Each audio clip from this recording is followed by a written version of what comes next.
Yo, What's that? we figured it out.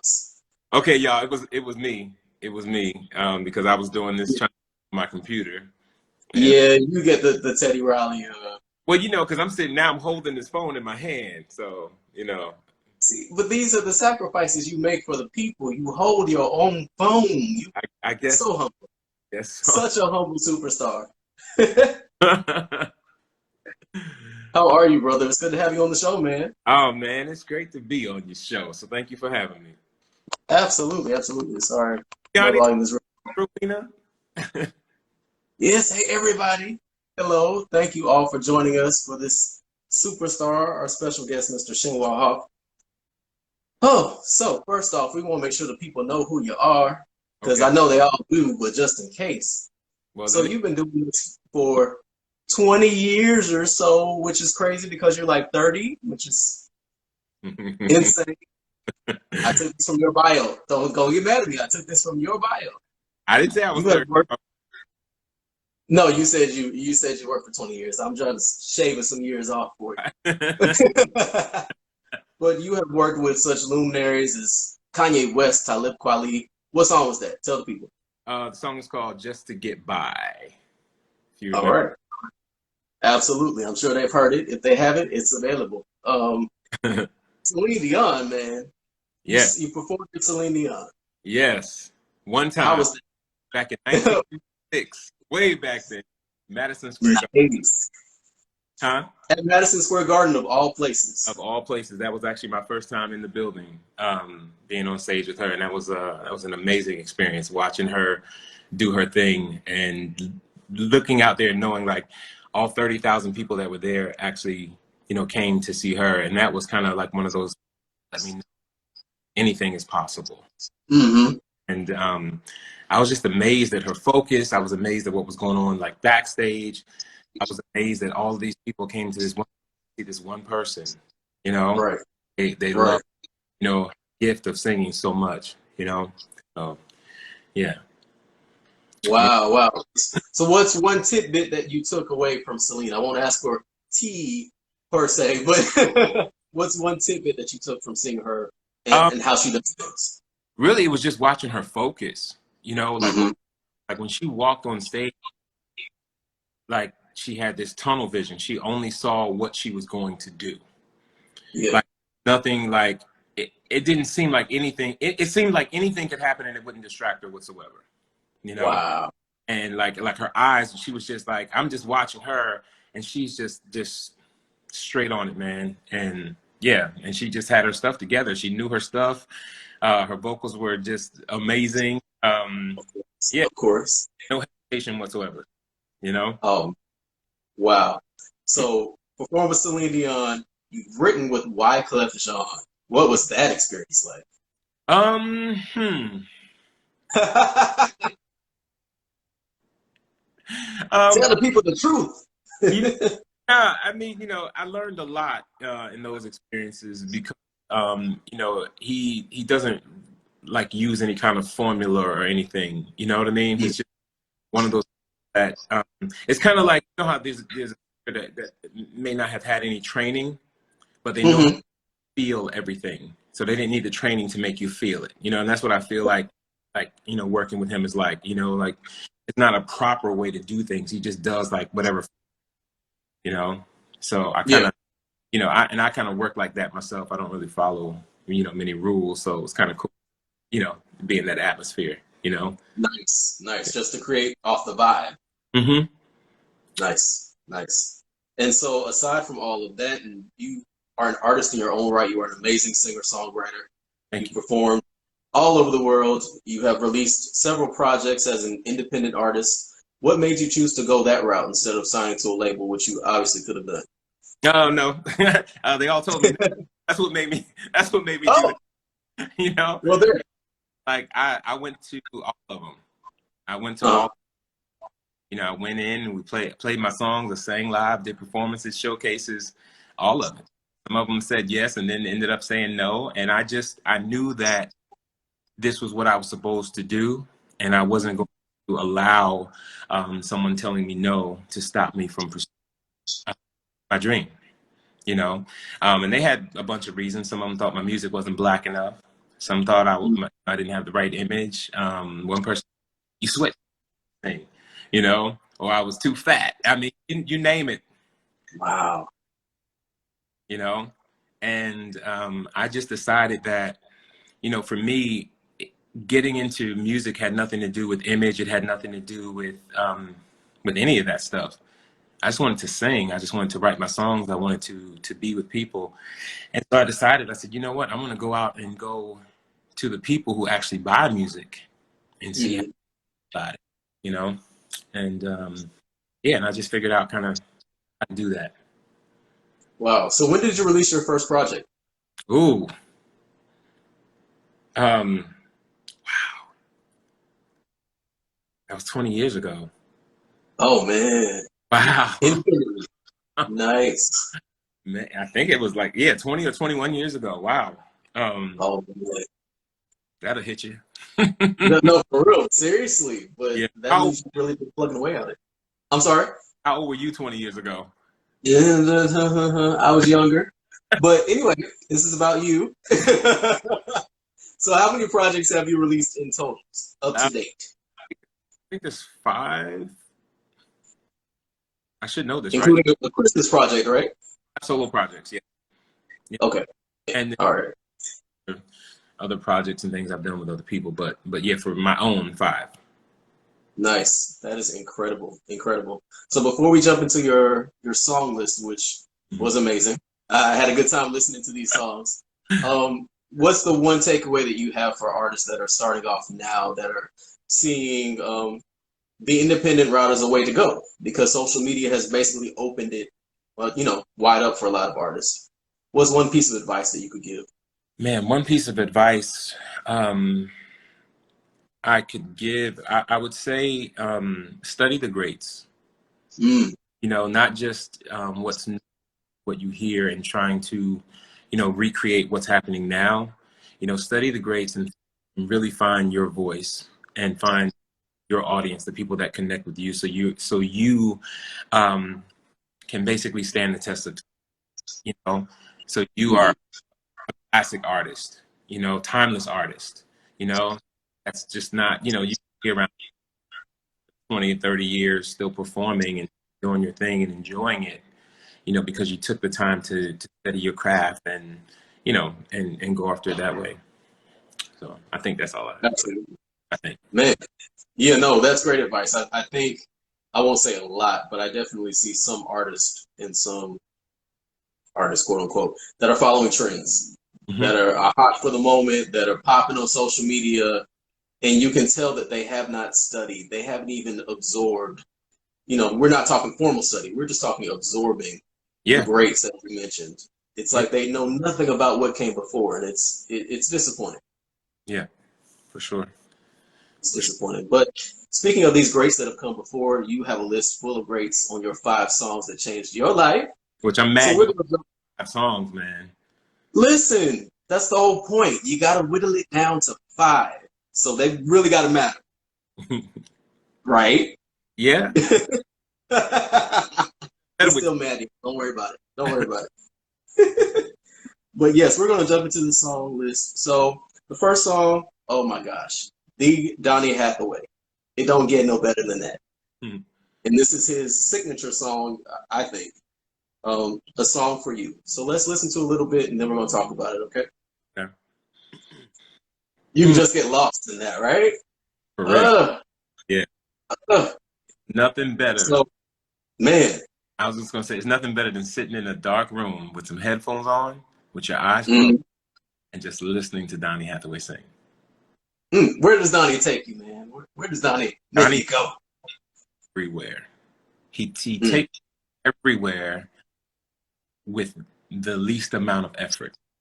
mm-hmm. You know? He takes me through all of the emotions, um, and he doesn't have to do a lot vocally to take me there. And that's why I say study the greats. You know, Oh yeah, because if you can't do it all vocally, you know, being in that space where you don't have to, you know, where you can still get a reaction, still and you know touch their heart, and their soul. with small little simple things, you know, like, Oh, yeah. you know, just the first Oh, line yeah. and the way he sings it, like he just took me around the world when he said, "I've been so many places." I'm like, yeah, yeah, I'm right there with you, you know, Right. Right. yeah, Gosh. And I think his daughter Layla Hathaway has that gift as well. Of course, she can do all the stuff. She can sing a chord with her one throat. yes, Um, but she has that same beautiful tone, and she can do very simple things that just yeah, get right there. yeah, man, Um, absolutely, so that Hathaway family gift. thing, Oh man, my. yeah, that's that thing, you know, and I love singers that have that thing. I don't know what you call it, that magic, you know, Hmm. they know how to take you to that place. Absolutely. So why a song for you in particular? Because of course he has so many great songs. Why that one? Okay, so my favorite singer of all time, Donny Hathaway is one of them, of course. My Mhm. favorite is Whitney Houston. You know, Woo, Nippy. I saw her do a concert on HBO. I think it was a concert she did for the troops, and she sang a song for you. Um, Hmm. she's I had never heard the song before. I was blown away by what she did to the song, Hmm. and then I don't remember where I was, but one day the radio was on, and I heard a male voice singing that same song. Ah, Who is this, and why do I love this just as much as I love Whitney? You know, right. that this rabbit hole of figuring out who Donny Hathaway was, because I don't come from a music family, you know, so it's Okay. not like, you know, there's a whole lot of music, you know, in my life. I discovered a lot of this stuff kind of on my own, you know, and so I Mm-hmm. was discovering Donnie, but once I did, man, I was like I was all in, I was all in completely, and Hey, so I have to thank Whitney for leading me to Donnie, you know. come on, Nip. Nip will never lead you astray. Come All on, right now. come on, come on. And I don't know if you've heard it, but Natalie Cole does a beautiful rendition of this song too No, I on haven't. her. What album was that? Snowfall on the Sahara. That Oh, album. really? So yeah, check that out as well. But an incredible song. I think to tackle that one, you have to do it justice. You have to really zone into your feelings and Mm-hmm. sing it. Sing the Yep. lyric. Oh It's yeah. important. I story about that song. I sung that song my senior year in high school. We had an end of year concert, and the seniors who were in the music classes got a chance to pick their song and do whatever song they wanted. And so Hmm. I was going to sing dedicated, you know. So I went to the auditorium, um, reserved a seat for her, and had her sit down in the front, you know. And Oh I wow.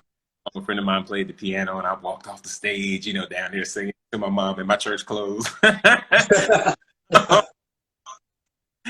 And that was a great moment. I actually have that on VHS somewhere too.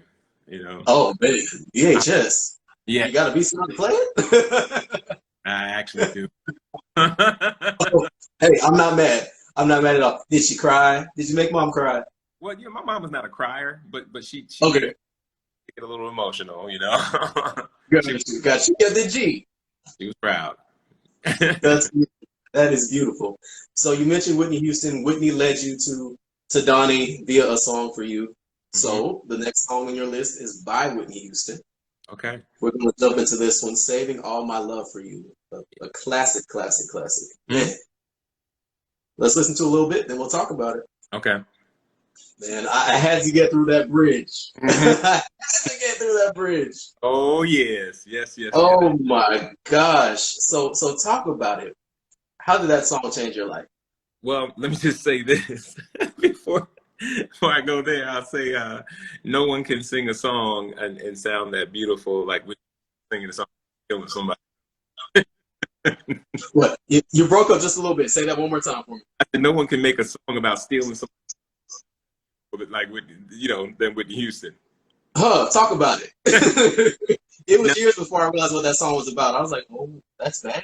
That's not good. about you know what I mean because it was just so, Uh-huh. um and that song I'm not sure if it was this one or You Give Good Love but one of these two was the first time I heard her voice.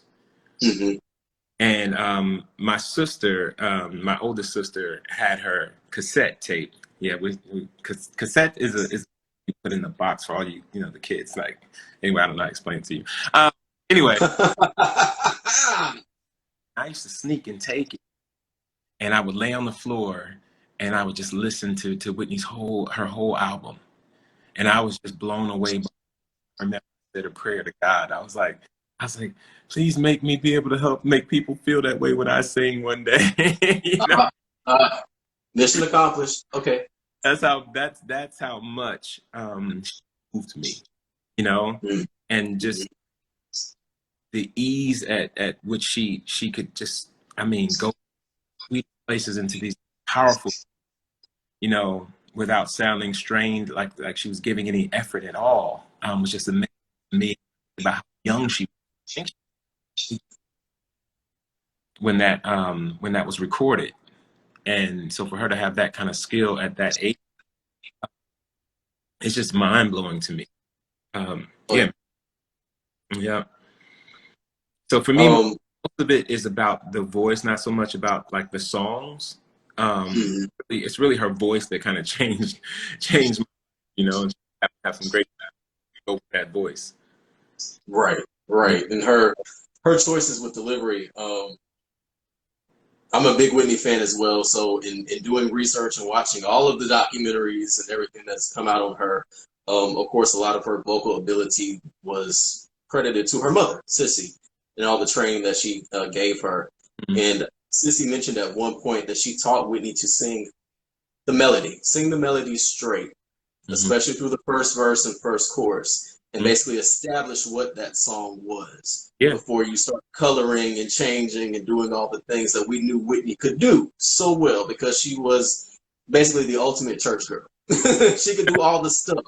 She could do all the things. Yeah. Um, but for I think for me and probably for the rest of the world, that's what made her delivery so special, is that she sang simply and beautifully, and then she colored everywhere and did all the things, and it was wow, she's incredible.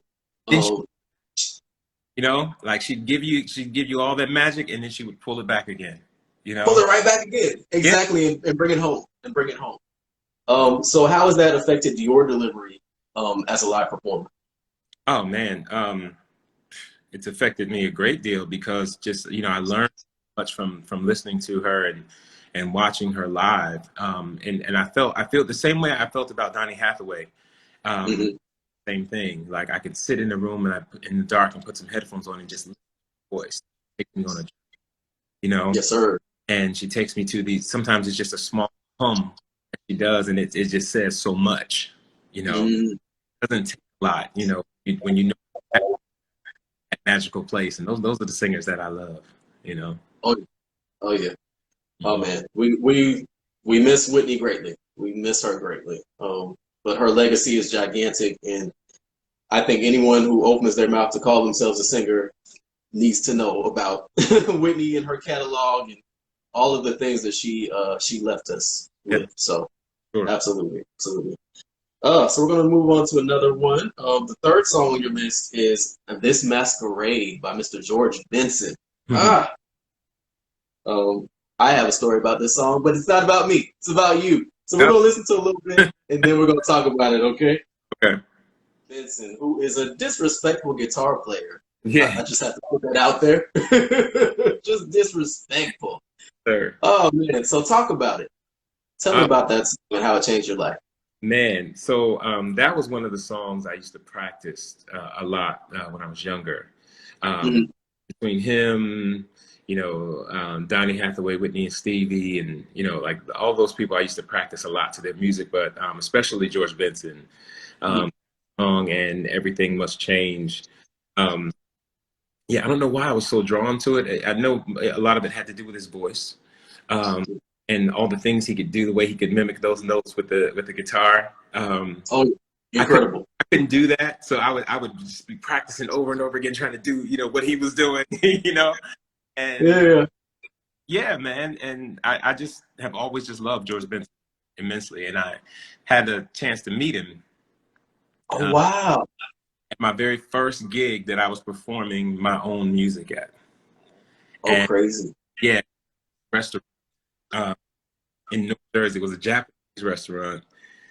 And I was performing. I went there, and me and a couple of guitar players walked in. Long story short, there was a pond in the middle of the restaurant, and I fell in it. Oh no. Yeah, Oh no. there was no railing around it or anything. It was behind me. I never saw it because Oh the floor no. was black, and the floor, like, it matched the water. Oh, And this lady walked by me. She said, "Excuse me." I stepped back to move out of her way. And the next thing I know, I was falling. I didn't know why I was falling or where I was falling. And then the next thing I know, I was sitting and I was wet. And I was like, "Why am I wet?" Like, oh no. everyone in the restaurant stopped, looked at me.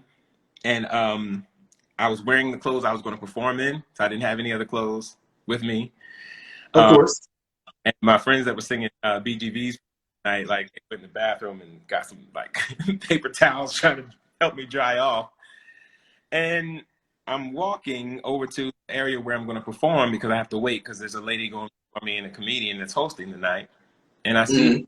and he looks up at me. He says, "Are you okay?" And I said, "Yeah, I'm okay." My head down, but then I looked back up at him and I looked again, and I got up and I walked over to, "Are you George Benson?" And he said, "Yeah." I said, "Well, I'm Chinua Hawk. It's nice to meet you." you know. Oh man. And so I'm sitting there soaking wet. I perform, draw, soaking wet, everything. I can't believe this is happening. George Benson is right here. This man whose music I practiced to, and he's sitting there. His wife is there. One of his sons is there. And 2 songs into my set, he gets up and leaves. Oh I'm wow. crushed. Like, Uh-huh. man, I can't believe he left. This must suck. And but I saw him go over to my sister who was with me, and he said something to her, and he left. And so I'm Uh-huh. like, show. I'm just like, I can't even stop thinking about, like, what did he say to my sister? What did he say? What did he say? So I Right. get with the show. I go right to my sister. I'm like, what did he say? She said he gave me his phone number to give to you. He wants you to call him. Wow. I was like, seriously? So I called Wow. him. He invited me to his home in Teaneck, New Jersey. And I get there to his house, and he has, I have a song called Wings. And I get there in his, Sorry, say the song name again. You broke up. it's called Raven Wings. Oh, Raven Wings. Okay. I get into his house, and he's got my song playing on his, like, the loudspeaker and all over the house. Wow. I'm walking into this legend's house, and my song is playing, and I'm just like, whoa, this is crazy. Yeah, he's playing pool, right? And he's talking, Mhm. and while my song is playing, he's singing ad libs over my song, and he's like, "See, you could have done this right here or this right here," And I'm just sitting there like, "Oh my god, I can't believe, like, sitting here, like, singing Oh wow. and showing me ad libs that I could have done." And Hmm. over time, I got to see him a couple more times after that, and some of the interesting things that he told me, because Donny Hathaway came up in our conversations, Hmm. and I told him how much I love Donny Hathaway, and he told me that Donny Hathaway gave him voice lessons. Wow. Didn't How, know that. That's how crazy. that, you know? So that was my George Benson story. Yeah. Man, So, man. Woo. you That's said incredible. about George Benson. Oh, it's not nearly that incredible, but I know you mentioned with a song for you, Whitney introduced you to Donny Hathaway's original version. Hmm. With this masquerade, it was actually my mother that introduced me to the song. Oh. Um, we were at a friend's house who played keyboard, Hmm. so it turned into an impromptu jam session with the lady that was playing, my mom, and a few other singers that were in the room. Um, my mom sang this masquerade, and that was my very first time hearing it. And she did an incredible job of it. But I had never heard the song before, and I thought I knew her entire repertoire. So I'm Uh, like, what's the song? I've never heard it. So it was after that point that I heard the original version. And mhm. so that song has a special place in my heart too, because again, my mom introduced me to it, and I loved hearing her sing it. Wow, So yeah, so it's special to me as well. that's pretty awesome. And Yeah. You know, he did the original version of The Greatest Love of All before Whitney. Hmm. I Yeah. feel like I knew that, but I forgot. So thank you for reminding me. Trivia, trivia, Whitney. Whitney ties everything together. It's all about Nip. All right, well, we're going to keep moving through your list. Song number 4 is Englishmen in New York by Sting. Yeah. Ooh, man. So now we're moving through some genres. We're going to listen to a little bit and then we're going to talk about it. Okay. Oh, man, Sting is just, he's cool, man. He's just cool. Yes. Oh, man. So tell me about it. How did Englishmen in New York change your life? Because you are not English or in New York. So, You know, song. First, let me say, I've always loved Sting and the Police, like, you know, their music. Mhm. But that song, I felt like he described my life, you know? Oh, wow. Like, I felt like, you know, it perfectly kind of put into words me living in this space of being this kid, you know, this black kid that liked all Mhm.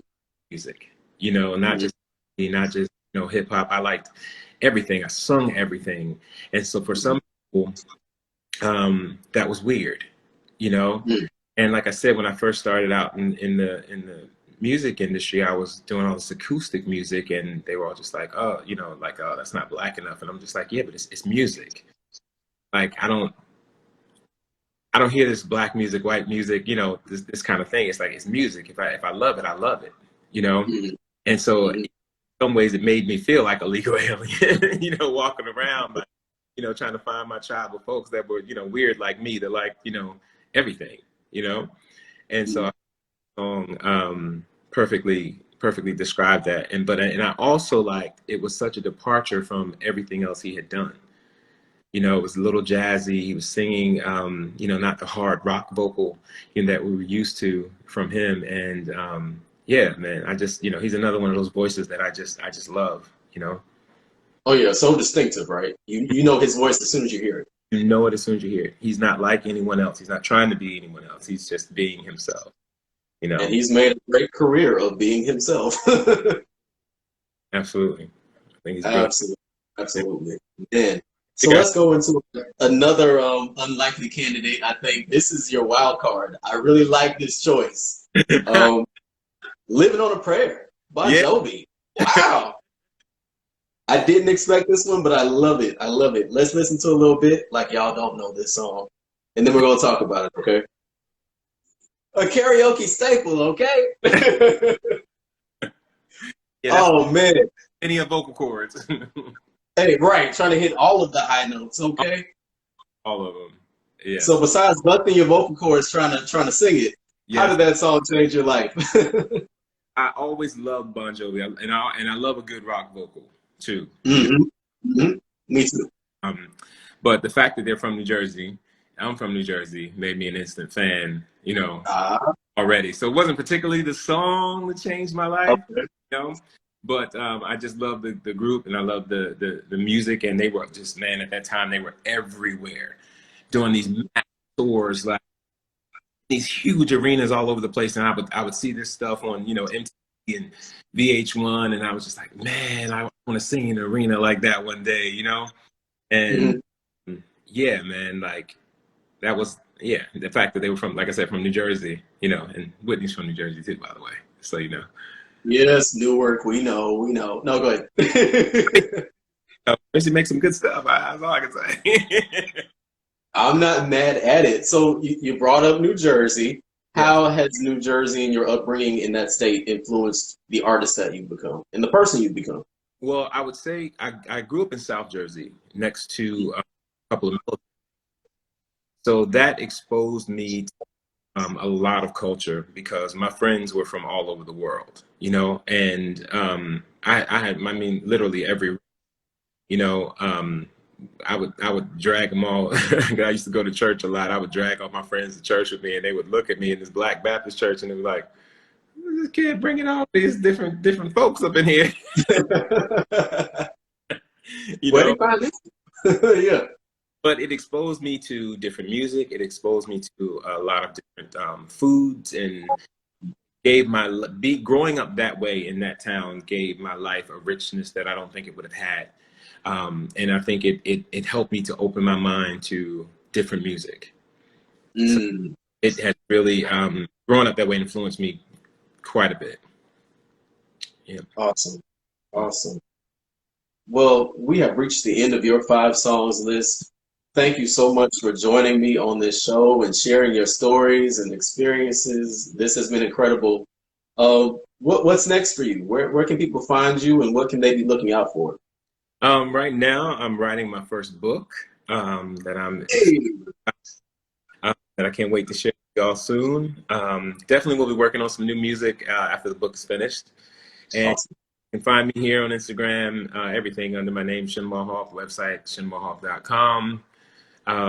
Yeah, just be on the lookout for information about the book. Some really cool things coming down the pike. Awesome. Bro, that's incredible. Well, brother, thank you so much again for joining me on this show. This has been an amazing journey through music with you. Again, shinwahawk.com. It's pinned in the comments. Y'all Yes. keep up with everything he's got going on. And thank you again for tuning in to Five Songs That Changed My Life. We'll be back next Thursday at 8 p.m. Eastern.